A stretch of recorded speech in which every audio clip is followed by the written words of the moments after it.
Welcome back to my channel. Today we're looking at more scary water. We're looking at something a little bit different. Before we've just looked at pictures on Reddit. I think that's all the water ones I've done is just play Subnautica and look at scary water pictures on Reddit. But today we're looking at something a little more like... We're looking at 5 most mysterious and unexplained sea creatures. I have not watched this through yet. I started it and I was like, this is going to be good. We're going to go through this together. This might creep some of you out that don't have thalassophobia or any of that because it's kind of mysterious. Maybe it's a fear of the unknown, maybe. I love a good mystery. I love a good unsolved or unexplained case of anything, except for maybe murders. There's not a whole lot of unexplained things. I feel like science has gone so far that we understand our planet really well, except the ocean. It's within the realm of possibility that there actually could be some crazy creatures way down there because only, 5% of the ocean's been explored? There could be some big creatures down there that we just don't know about yet. Maybe someday we will. This is from a channel called Top 5s. They actually have a couple water-related ones on here. I might go through those sometime too. There's one about 5 most mysterious underwater sounds ever recorded. Here's a sample.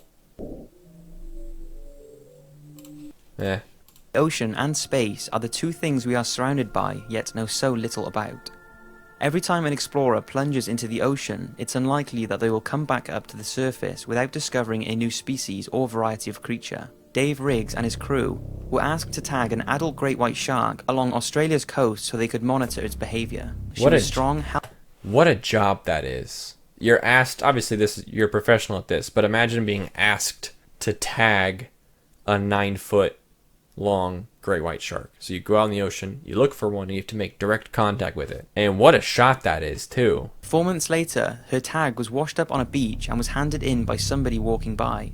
After reviewing the information from the tag, the researchers were left confused at what had happened. The data revealed that at 4 AM on the 24th of November 2003, the shark suddenly plunged at high speed 520 meters down the edge of a continental shelf. It also indicated a massive change in temperature from 46 degrees to 78 degrees in seconds. Sheesh. It was a 500-meter drop? A 30-degree temperature difference? The only explanation the researchers could give was that Alpha had been devoured by another living creature and was deep inside its belly during the recordings. Bro, a 9-foot long great white shark. Okay, picture that. I'm like 6 feet tall, 3 more feet on me, and obviously I'm a skinny little boy. So like a wide 9-foot, that's huge. It's not the biggest great white shark. There's obviously bigger ones, but like a 9-foot long great white shark, that's a big beastie. Okay, something ate that. There's always a bigger fish. That's bananas to think. And now get this next part. The tag seemed to carry on recording from within the predator's belly for a further 8 days, before finally being excreted and washed up on the beach. So what could possibly eat a 9-foot long healthy great white shark? Well, there have been many theories ranging from an orca or a giant unknown sea creature. Astonishingly, it took 11 years before a plausible theory was released. Dave Rigg himself theorized the only explanation could be that another even larger cannibal great white shark was responsible. Okay, he says an even larger great white shark, but it says eaten whole, like he swallowed enough of this shark to get the tag, right? Because if you're gonna take a bite, you're not gonna take a bite of their fin and then move on. Like something ate the shark. So I get that he's trying to equate it to a realm of possibility of, hey, maybe this is a bigger great white shark. They get pretty big. It might have just been like a giant one, the megalodon, that sort of thing. Big white shark. But hear me out. What if it was just a big creature? Because either way, it's unknown. We don't know if it was a big great white or not. We just know it was something big enough to eat a 9-foot long great white shark. It doesn't have to have been another shark. It could have been anything. Now, obviously, we're getting into theories and just making stuff up at this point. But like, what if? What swallows a 9-foot long great white shark? One that would have been almost twice Alpha's size and weighed over 2 tons, making it one of the largest great whites ever recorded. The only other explanation that was brought up is that the tracker fell off Alpha and was eaten by another fish. So what do you think happened? I like that. Hearing that, I'm like, okay, yeah, that actually makes a lot of sense. But no, it was an unknown beast. Trust me on this. A big shark could be plausible. But at the same time, though, I'm not retracting what I said. I still like the idea it's some unknown beast. But just the idea that there's a shark that big 20 feet long that would eat another shark? Doesn't matter if it's an unknown creature or not. That's insane. That's crazy. You're scared of this guy? What about the one that's so big it can eat this guy? 20 feet long. That's literally as long as the room that I'm in. And it's a long room. Did the tracker simply fall off and was eaten by a smaller fish that thought it was bait? Nah. Or was Alpha pulled deep down in the ocean and eaten by an enormous undiscovered predator? Yeah, I think I like that option. Furry creature washes up on beach. A furry dolphin. In early 2015, a mysterious carcass of a creature was found washed up on an island called Sakhalin, which is located along the east coast of Russia. The carcass was ripped apart, covered in blood, had bones protruding from its body. Bro, what the heck is that? It looks super long, too. What am I looking at? This is long. Dolphins aren't this long. This is... I guess they're relating it to a dolphin because it was similar, but this looks like... I don't know. Body, and was unusual in the fact that it had a long beak and was around 11 feet in length. A long beak. At first it was identified by experts to be some kind of rare big dolphin species, but people argue that due to its fur and large size, this is an unlikely candidate. So what exactly was it? Well, despite a few theories, there hasn't been any real explanation. Not a dolphin expert, but I don't think there's any species of dolphin that have fur on them. In fact, I don't think there's any species of like fish or orcas or sharks, any of that, a furry sea creature. There's not a whole lot of those. I can't think of any off the top of my head. 11 feet long, furry sea creature with a beak. It's unsure if DNA Look at that thing! samples were taken, and if they were, nothing has been released. How it ended up on the beach in the first place is also a mystery, since the water around that area is colder than most fish this size would usually live in. This led researchers to think whatever it was may have been brought in by a warm current and died when the waters cooled. Not long after its discovery, another study was done by a group of scientists who came to the conclusion that the carcass could have been a whale cub, possibly that of a beaked whale. Since most whales and dolphins are born with hair that they lose quickly, this would explain the fur, but this would have meant that if it was a beaked whale or dolphin cub, it would have been a very large one. Another theory is that it's just a rare large dolphin and the hair is degraded tissue fibers. But more interestingly, some think that it's an undiscovered sea creature, which with its size and the unexplored areas within the ocean, this, like all the theories mentioned, cannot be ruled out. See, that's a good way to say it, where sure, other explanations are reasonable, and they very well might be the truth. You know, like it could be, you know, what they said, a baby whale, or I guess some of them have fur when they're born and they lose it really quick. It could have just been a giant baby whale. Could have been, whatever, degrading particles that look like fur but isn't. Decent explanations. But the fact, like I've said in previous videos, the crazy thing about the ocean is nothing's ever like a 0% chance. You can't rule anything out because it's so mysterious to us. 5% has been explored. That's crazy. There's other, probably more likely possibilities. Not even just probably. There are more likely possibilities. But you can't really prove that it's not something else because we don't know what else there is. Sea monster? It looks weird. I mean, I'm no expert, of course. Maybe that's not that weird, but it looks pretty weird. Number 3. This next mystery is actually another washed up creature. There isn't a whole lot of information on this, but it was found by a group of people in 2013 on New Zealand's Bay of Plenty beach. This area is known for having sea creature carcasses washed up, but this one caused a little more mystery, as it was unlike anything previously seen. This area is known for having sea creatures wash up on shore? I guess it's just currents or whatever. That's crazy though. Yeah, a beach known for things washing up on it.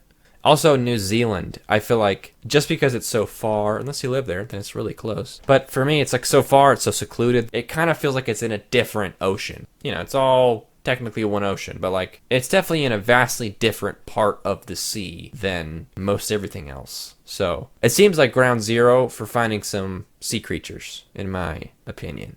I'm looking forward to this one. Its body was 30 feet long and was mostly buried under the sand, but its head and a large dorsal fin could be seen, which led a marine biologist to think that it was most likely an orca because of this distinctive fin. However, this couldn't be 100% confirmed because of its badly decomposed body. Some say that since the jawline, even after decomposition, is so narrow though, that it's definitely not an orca, but it could be an unknown species of whale or an undiscovered creature. The teeth do look similar to that of a killer whale, so who knows? What do you think? Was it an orca, some type of whale, or a prehistoric creature? That's it. Confirmed. That looks like it. I don't know what the scientists are saying. I'm confirming this right now. That's it right there. Look at those teeth. Matches up. We got it. We got him. Obviously, that's not a real picture, right? I always second guess myself. That's not a real picture. That's a Photoshop made up creature. This next mystery has been around for a while and is actually quite sad. It's the 52 Hz whale, often called the loneliest whale in the ocean. It's the story of an unidentified sound that was recorded in the Pacific Ocean in 1989 that is thought to belong to a solitary unidentified species that is looking for a mate. 52 Hz is the frequency of the sound, which is much higher than any other known whale call. The blue whale is usually 10 to 39 Hz and a fin whale is around 20 Hz, making a 52 Hz call out of the ordinary. It's unsure if it's a male or female or if it's even a whale, but it's definitely something, and something that sounds pretty big. The sound has been tracked every year by scientists since it was first discovered, and incredibly, the tone of the sound has deepened over the years, as it would with a regular whale call. Take a listen. Speeded up? Sped up times 10 to make it audible to humans. Bro, whales are just living in slow-mo, aren't they? Okay, so that's a regular whale call. Blue whale. Pretty low.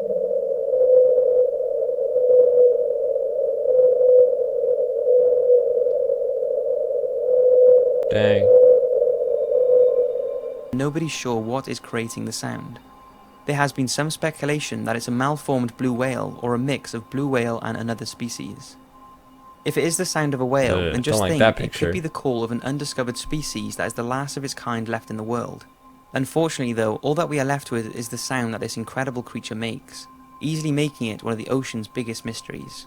The fact that the creature is kind of doing loops in the same routes and they're able to keep track of it every time it comes around. It's not a mystery of whether or not there is a creature. It's just why does it sound so much different? But isn't it crazy that we can hear it, but we can't go see it because the ocean's just so big? It's how do you find that? You can't just be oh, I hear it, follow the sound. It's we know it comes around, we know it's out there, but the ocean's so big, you can't just go and find out for yourself. You can hear a creature, that doesn't mean you can find it. The ocean's just huge.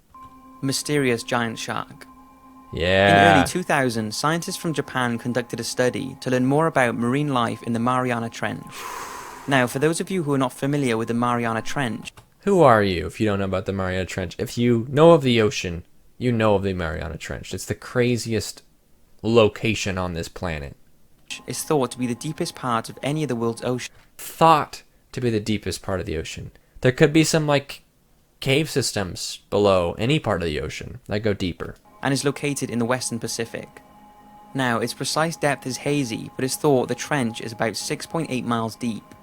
At these depths, it's hard to believe anything could survive. Yeah, these creatures look so insane. They look so fake. They look so alien. Can you imagine being the one to discover these? At one point, we didn't know anything about the Mariana Trench. We still know very little.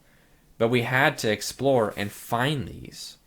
We all know what an angler fish looks like, and some of these you might recognize just from having seen them. But at some point we had a pretty, what we thought was probably a decent understanding of fish all look like this, and sharks all look like this, and whales all look like this. And then you find this freaking guy and you're like, what? Anyway, the Japanese scientists were studying an area not far from the trench called the Suruga Bay. They had submerged a container with special bait at a depth of around 1 mile, in hopes of capturing on camera whatever wanted to feed on it. At first, the camera picked up a few small-known sea creatures, followed by a shoal of rare deep-sea sharks that measured 6 foot long. The sharks scattered quickly, and a huge creature came into view. What? Its size cannot be justified on the video footage, but the researchers said it would have been between 30 to 50 feet in length. Just know the Guinness World Record for the largest shark is 37 feet. So if the proportions the researchers have given are correct, this could be the largest shark ever recorded. Take a look.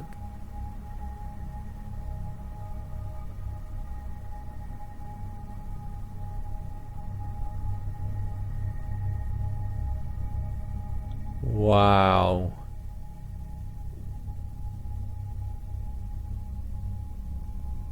Wow.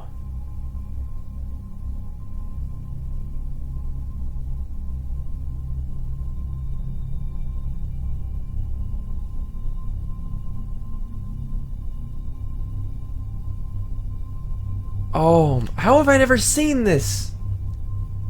Look at that little face. He's like, oh, did you just take a picture of me? Is it set to video? You're taking a video, aren't you? Dude, that thing is so beefy. And you can tell it's beefy just by how it moves. It's got such a, like a slow, gigantic movement to it. You just know it weighs like 1 billion pounds.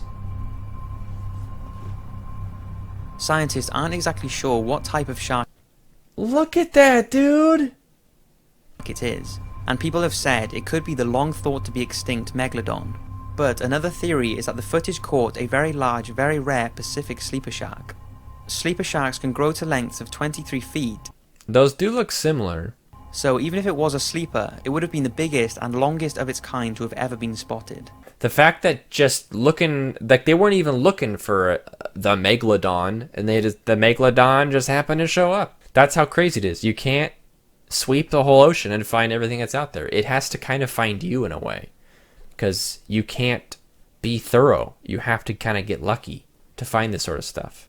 Imagine, dude, a 50-foot long shark. There's a certain point where it stops being terrifying and becomes kind of cool. If I was in the water with that, like, I'm dead, basically. Whether or not it attacks me or not, I'm going to have a heart attack and die. Talking about the shark at the beginning of like, oh, what if it was like 20 feet long and ate the other shark? The 50-foot long one could eat the shark that ate the shark. Anyway, there's always a bigger fish. Thank you guys so much for watching. I'll see you next time. Stay tuned for some other phobia-related videos. And let me know your suggestions. I've had some good ones. I have a couple bookmarked that I might go into. So yeah, thanks for watching. I'll see you around.